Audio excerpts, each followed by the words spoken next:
Welcome to Pindar Poetry. We hope you learned something new. You begin by preparing the lamb and your workspace.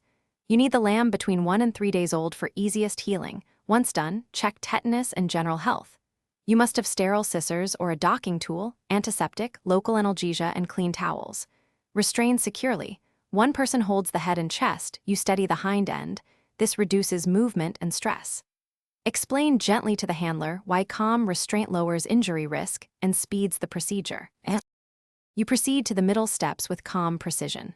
First, measure and mark to leave 1 to 2 tail vertebrae. This prevents prolapse and supports hygiene.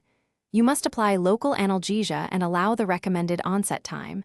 Once effective, cleanse again with antiseptic. Use a sharp, sterile tool and make a single confident cut. Hesitation increases trauma. If using a clamp or cautery, apply correctly to reduce hemorrhage. Explain to the handler. You finish by addressing wound care and monitoring. After cutting, apply antiseptic and a light dressing only if necessary. You should record the date, who performed it, and any medications given. Once done, return the lamb to a warm, clean area and monitor for 48 to 72 hours. Look for persistent bleeding, swelling, or discharge.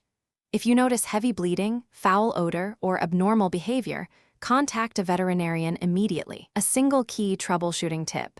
If bleeding continues, apply direct pressure and seek professional help without delay.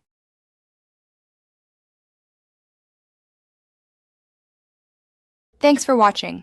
Consider subscribing if we helped you.